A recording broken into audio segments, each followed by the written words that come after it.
start. Welcome everybody, lovely to see you all. I'm Kath. I'm going to take you through a little bit of Zoom housekeeping. So welcome to our session.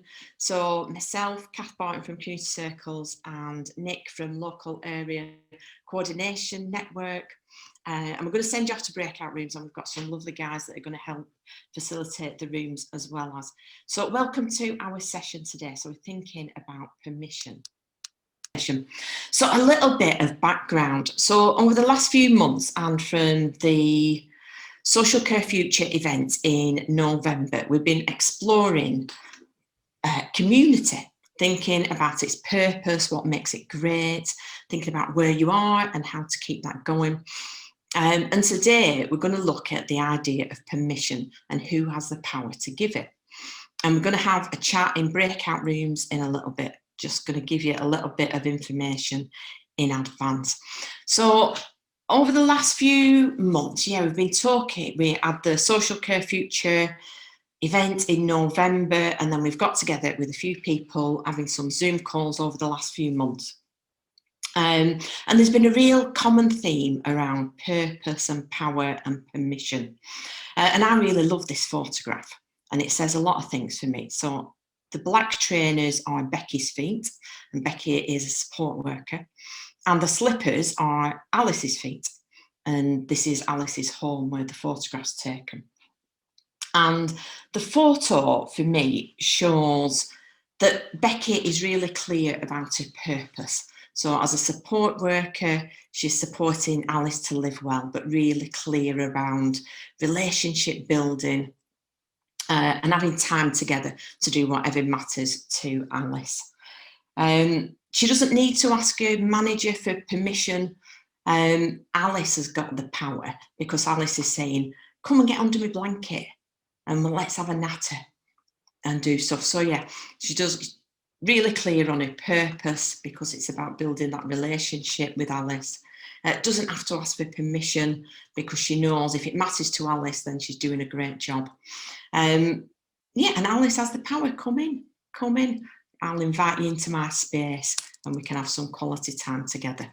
So I'm going to hand over to Nick, who's going to tell you a little bit more of what we've been exploring when we've been thinking about permission. Thanks so much, Kath. Kath, if you wouldn't mind just trying to keep an eye on the waiting room as well while I'm just talking through. Of course I will, yeah. So if you could make me co-host again, Kath, because I was co-host before and it's gone, so I haven't been able to sort of do the rooms while you've been talking there. There you are, I think. Yeah, that function seems to have disappeared. It's back here now. Okay, brilliant. We've got that back. That's great. Hey dear. Let me just close that off.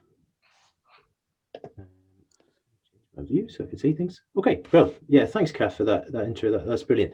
So I'm just going to talk through a little bit about, just to set the background to the discussion that we hope that everyone's going to get involved with in a minute or two. We have 7 facilitators with us today to help us facilitate some breakout rooms. So this is a very interactive workshop where you'll be talking in groups about a specific idea. So if this isn't your bag, don't worry, really don't worry. Do feel free to leave if you don't want to participate in a breakout room. It's not a problem at all, but that is what we'll be doing for the next part of the session with some facilitators this time too. So I like these cartoons. They're from Nurture Development, from the ABCD world, because they talk so much about the spontaneity of community life, don't they? Really trying to do things. In this cartoon at the top there, people are like wanting to put on an activity, but are coming into conflict with crashing into the system that isn't quite as flexible perhaps as those people in the community. And similarly in that one, the Men's Sheds cartoon there, they're trying to do something that's about communication, about networks, about friendships. But when they get the money, that comes with lots of rules as well. And then they need permission to do things differently. So these cartoons are just interesting, I think, because they set a kind of a little bit of the background to what we're going to be talking about in the groups, which we'll talk about in a minute. The next slide, please, Kath. So permission, what does it actually mean? What is What does the word mean? So it's basically allowing someone to do something, isn't it? Someone in power saying that someone else is allowed to do something. Other words that are similar sometimes: authorization, consent, agreement, authority, approval. These are all sorts of words that you hear that sort of basically mean the same thing around permission. It's a tricky thing sometimes. Who actually has the permission to give? That's a big question, and something that we can sometimes find quite difficult to actually understand and find out about. As individuals, we're often asked to give people permission all the time, aren't we? Permission to store our information, for example, permission to take our children on trips, permission to join in on different activities and that sort of thing. And today we're going to be exploring the permissions that we may or may not need to do things together in our communities of place. So as Kath mentioned, in this workshop and the previous ones, we've been exploring the idea of what community is, how to make it brilliant and great and keep it going. And today we're going to be looking at that quite practically about what, how we might put on an event. And that's what you're going to be exploring together as a group. If you go to the next slide, please, Kath. So yeah, it's confusing, it is difficult, and that's why we're having this workshop today, because we want to just explore that really. Permission's often linked to the law, and finding the right person to ask can be difficult, and rules can be understood in all sorts of different ways.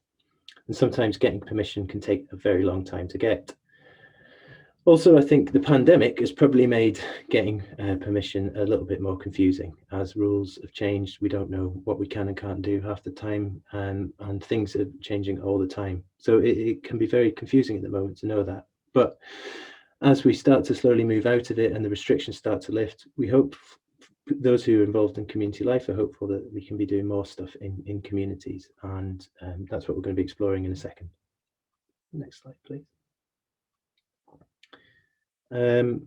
So that yeah, so this is the breakout discussion. Yeah, let's look through that. So in a moment we're going to go into breakout rooms where your little group is going to imagine that you are a group of friends who live in the same community, and during normal times you regularly share meals together and you have a common love of the place that you live.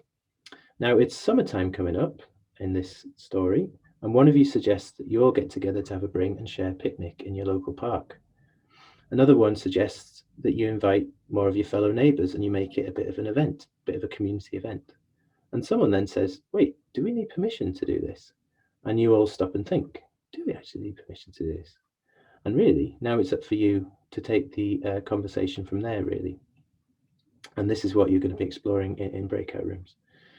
So you're doing this thinking as if you are a citizen of that community, as if your group is a group of friends, as you've been together previously and you've done stuff together, but now you're starting to think we'd like to do a community activity, and you're starting to explore how you would approach the situation. So there's no right and wrong to this, and your facilitators will help you sort of navigate through that, but really it's just to get your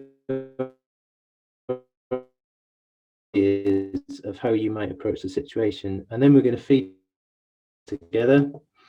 And then have some discussion before we wanted to.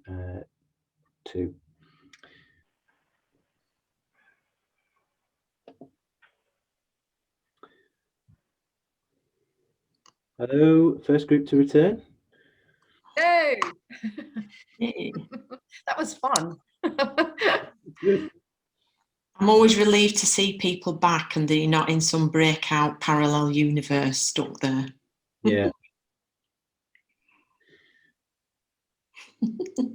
Here we all go. Everyone coming back now.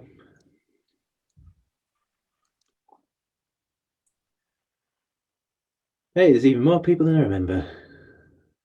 Much more people, mate. Welcome back, everyone. All the rooms are just closing now, so people are just coming back through. Hope you had some really, really good discussion. Definitely we did in our group. So I'm much happy, much more. Excited to hear from your group in a minute. Yeah, well, in my group, Nick, I was with Catherine and we had a good chat. Good afternoon, Kath. Well, let's kick off with your group then, Russell. Who was the facilitator? It was Catherine. Catherine Farrell, brilliant. Yeah. Okay, who's going to feed back from in that room there. I think- I'm going to feedback, but if people can just let me know if I missed anything out. Just Okay, Uh, I'll let you know, Catherine. a couple of minutes from each room. If we can try and get around all of them, that'd be great. If we do miss any, I'm sorry, and we'll hopefully try and get the facilitators to feedback separately. But we've got 20 minutes, so let's go for it. Over to you, Catherine. Okay, that's good. I've narrowed it into quite a brief summary. Absolutely, everybody felt that if it was just going to the local park and it was a group of friends and neighbours, that absolutely you can just go, don't have to ask permission from anybody, it's everybody's choice. And it's the fact that it's a public space, then that doesn't matter. But then we started to think about it more from the point of view you've got your work hat on, or just purely from the viewpoint if numbers were getting really high, that then we'd have to really start thinking about letting the park know, and letting the local council know what was happening. And that's where, because people were starting to think, oh, hang on, if you've got all these people rushing in, might be some risks involved. So we're starting to think around that need for some risk assessment around it. And we were also throughout as well, we're thinking obviously with or without COVID making a difference to all of this.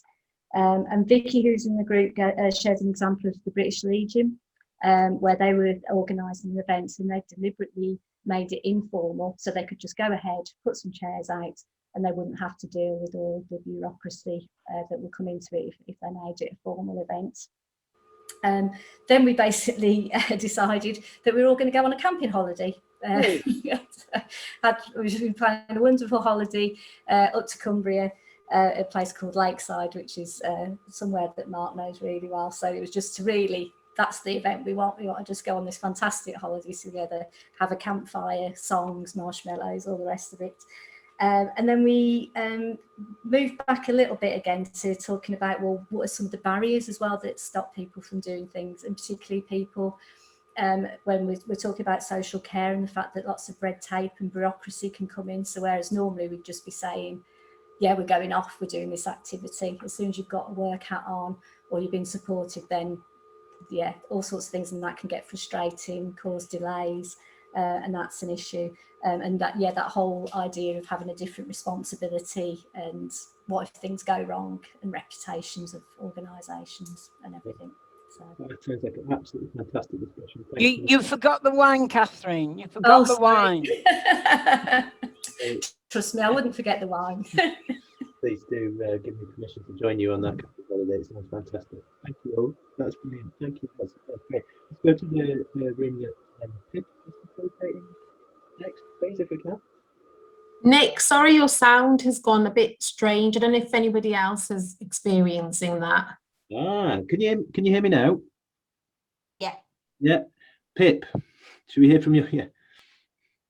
Me. Oh, sorry. There you go. I'm pressing many buttons at once. Yeah, we had a fascinating conversation, and a bit like Catherine, it sort of unravelled as we went forward. So started with, if it's just the six of us, this is exciting. Yeah, we're going to go to the park. We're going to Sefton Park, by the way, in Liverpool. It's going to be sunny on Sunday, and it's going to be great. And then it was, well, let's invite a few friends. Still fine. Sounds great, but some considerations then to make about how do we make these people welcome when we're, a close-knit group, we're used to doing things together. So we were thinking about the personal considerations of bringing different people into the group so that they felt welcome, safe joining us, if you like, in that sort of environment. Then we started to go, but let's invite more people, and the numbers were increasing. And I think we got this sort of thought process that sort of popped out of various heads, which was, oh my goodness, so we're now talking about an event. That's a capital E. This is a thing now. And I think a bit like before, it's suddenly, this is when we started to have different thought processes. This is when we start to think about, okay, this is a little bit different. So we were just highlighting that language really matters, numbers matter, size of things really matter, where you're having them really matter. So that was just because obviously now we're talking about if we are in Sefton Park, that's a public space, so there's permissions to, and who from, there was all sort of a, having to, even knowing who the right people are to contact. So then we started talking about maybe tapping into some local people that did know. So how do you, if you as a group don't know, how do you get local expertise, people who've done this before? So outsourcing basically the problem to someone else, because some of us within the group were starting to go, is it worth it? Some of us were going, yeah, we can see our way through this, and that there was some you could see that sort of, ooh, we're not quite so enthusiastic about this. But we gathered we gathered together. We realized that actually the six of us had different things that we could all add to this, and therefore you could break down the issue and stop it being so many barriers, because we could all draw on things and people that we all knew about. And so actually we kind of went through a bit of a roller coaster, just in terms of that whole approach to, yeah, it's all possible, we don't need to worry about anything, it's just about consideration of people, not permission, to, oh my God, it's all about permission, to actually it is about permission, but we can do this. So that whole process, I think, was really interesting. And by the end of it, we're all excited. We're all going to be there. We're going to be in Liverpool on Sunday in the sunshine. Wow, brilliant, fantastic. Well, wonderful reflections, and so much rich stuff you've obviously explored there, and finally got to a conclusion that you're going to have it anyway. That's fantastic. Thank you so much from that group. Let's go to the group led by Joseph now, if that's all right. Yeah, thanks, Nick. We kind of started and probably ended with a consensus that we'd just go ahead and do it without permission. And a really good thing about kind of, as Nan said, kind of doing it and then asking for forgiveness afterwards and kind of feigning ignorance if necessary. So there's something about that, definitely. And then we started to unpick it as other groups did, and we kind of sort of had this thought about when does a group of friends become more than a group of friends, and even if it is more than a group of friends, isn't that still a community of people? And so can't that community of people just go ahead and do something? And of course, all the considerations that other groups have mentioned about the practicalities, and we talked about kind of making it as inclusive as possible. So rather than kind of permissive, making it inclusive. So you might want to think about, photography permissions or something like that, but all of the whole aim would be to make it as inclusive as possible for people. We had a chat about the pandemic, obviously, and how it would be different now than it would be afterwards, and started to explore whether there'll be any hangover from the pandemic in terms of people having to kind of unlearn things, as Nan said, and some of the kind of risk averseness that we might have learned, some of us might have learned during the pandemic, and doing that. And yeah, generally we kind of had a resistance to feeling like we had to ask for permission to do something, because we felt that actually communities generally have all the skills and all the knowledge to be able to make something like this happen for themselves and sort of, police it themselves, manage it themselves without outside interference. Brilliant. That's fantastic. Thank you all so much for those reflections. So we've got 11 minutes left, so let's try and get through all the groups. Let's hear from Tom's group, please. We had a really sort of interesting debates, really, a sort of discussion around things. And we did focus on a fair bit around the difference between doing it in your work role to doing it in your personal role. And we had a general consensus that people would do things like risk assessment and do more things like seek permissions if it was in their work role than their personal role. And we explored that a little bit further. And part of it was about, accountability. You would be held accountable in work, in your professional role. But then we pushed it even further, and we were sort of saying, well, what if somebody had food poisoning in the barbecue and it was on a personal basis? What would be the difference? And in some ways, there's not too great a difference, apart from one you're doing on behalf of another organisation. And then there was a discussion about how organisational procedures could be a bit stifling for people and bureaucracy. We had some really interesting thoughts around how do the authorities see these things as well, if they're not making money out of things or controlling these things. then they can be seen as threatening potentially. And I think you other guys touched on it a bit, which is on that line, does size make an impact as a group? At what stage do you implement different things? And there was no clear-cut answers. It was, you know, there's good things and positives with both ways. So there's some really interesting things about you do have to push the boundaries, otherwise we'll do what we'll always do. And there was another really important point, whether doing it personally or professionally. If you do it wrong, you might spoil it for other people and stop that occurring in the future. So that was a key thing to remember. But yeah, really interesting discussion. We could have gone on for a lot longer, I think.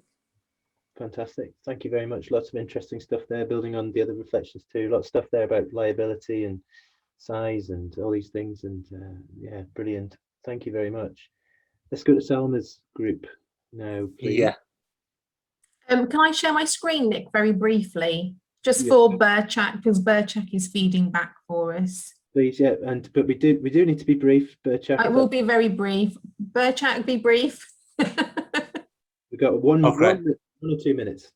As a citizen, crack on public space, private informal agreement with friends, neighbours, no need for permission, meaning professional, follow health and safety, safeguarding, local policies, etc. Professional, if local neighbours, no need to request permission. Organised event, more formal, follow all rules and regulations.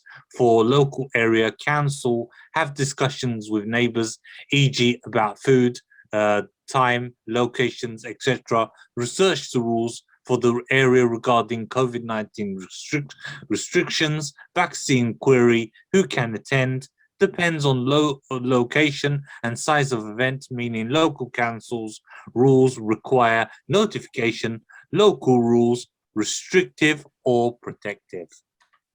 Question mark. Fantastic. Thank you, Berchak. Brilliantly done. That's in a nutshell, Nick.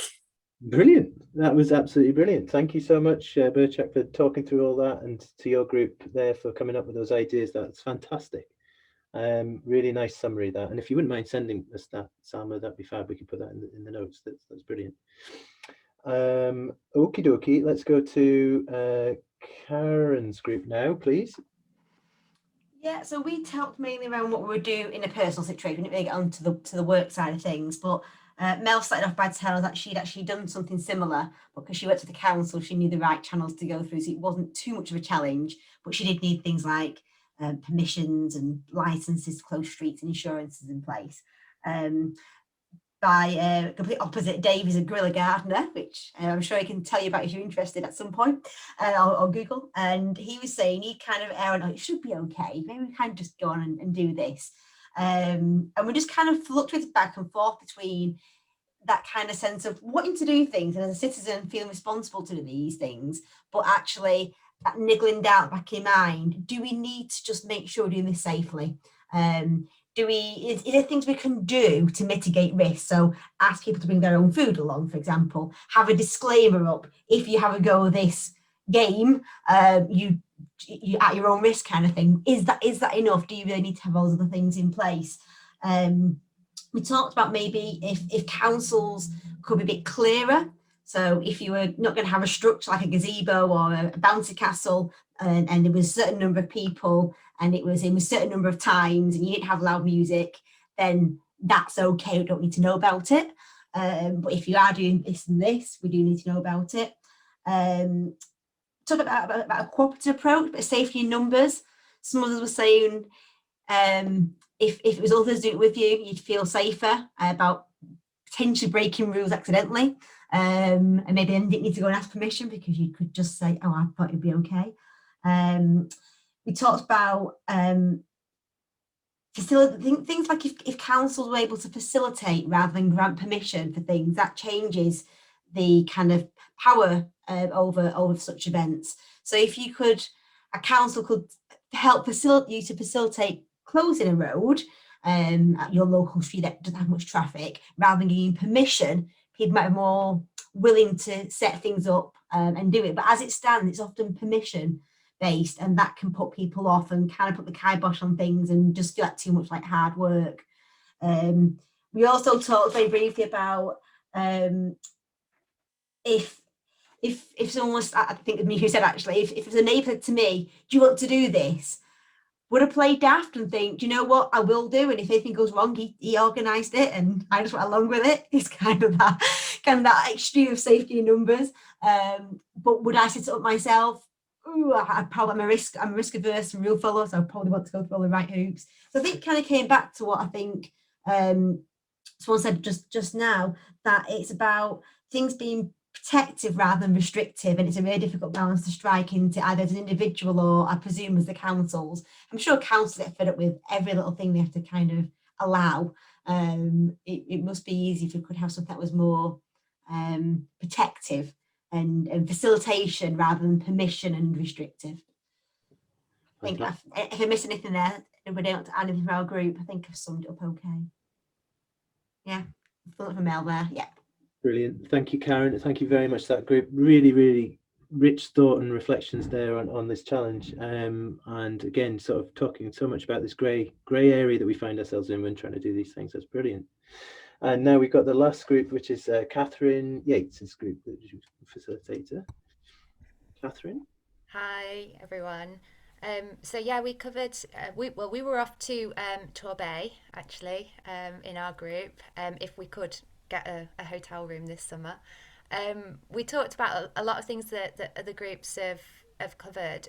One of the things that kind of came up was about perhaps how other people might perceive a big group, and certainly Joe was talking about kind of the police and the pressures on the police, and how if they happen to be passing a park and see a big group, might become quite concerned, and so perhaps it would be worth kind of alerting the park or letting people know and getting those permissions in place, just to kind of feel reassured about other people, the police and perhaps other park users as well.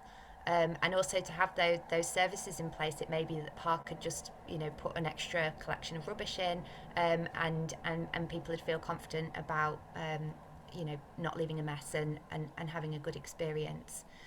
We also thought about how we include people who have been shielding and are critically extremely vulnerable, and how we kind of make sure that people feel comfortable to kind of come together. And I think people, we aren't used to meeting up, are we, in big numbers, and perhaps if that was something that we could be aware of. We talked about kind of different roles within the local authority, community builders, which sounded like a really lovely idea in Torbay, and different ways that they've been trying to bring people together. And we talked about like a jumble trail where people aren't all in one place but are going round to different places in a community. So that might have been, if we felt it was a bit much to all meet together, that might have been a nice way of getting people together. And lastly, we just sort of thought about what we'd do if loads of people turned up and we weren't prepared, and kind of, yeah, when you put an event out there, an invitation out there, there is that potential, isn't it, that you can become a bit overrun. So yeah, I think that was us, really. Fabulous. Thank you so much. Just those such incredible reflections from across the piece there. That was absolutely brilliant. And thank you for sharing those. It's brought us literally right onto time. So let's finish off now, Kath. I think we've got a final slide, don't we, to share here, which basically, anyway, it says, let's keep connecting with each other. Oh, there it is. Brilliant. Yeah, so we love connecting, we love chatting, we love learning from each other, and today's been an enormous example of how brilliant that can be when you all get together. So we're having another Zoom. We don't know what we're going to be talking about yet, but if you want to come to that, please just email me or Kath. Instead of you putting your email addresses in, I'm going to put my email address in and Kath's email address. So Kath, can we just do that in the chat? So yeah, that's on the 27th of July at 2 o'clock, and everyone's very, very welcome. What we'll also do is summarize everything that people have shared today as well, and try and get some notes out to people. And if you want those notes, just give us a shout. I think that is more or less it. Kath, if you would stop sharing screen for a minute there. So I'm going to put my email in there as well. So can I just say a massive thank you to you all for coming and for sharing. It was brilliant. I'm amazed just how rich that discussion was. It was fantastic, and for all of our facilitators for doing such a lovely job around that too. And please do keep in touch, as I say. Kath, do you have anything to finish off with? Lots of lovely reflections. What an interesting discussion. Yeah, great to hear from everybody. So thank you for joining us. I really enjoyed reading out that, I sounded like a well-spoken BBC London presenter. You did a cracking job of it. You did an absolute cracking job of it. All right. Thank you. Thank you all so much. Take care and enjoy your community events when you actually get to go on them and put them on. Thank you. Thank you, Nick. Everyone. Bye. Bye. Bye. Thank you. Nice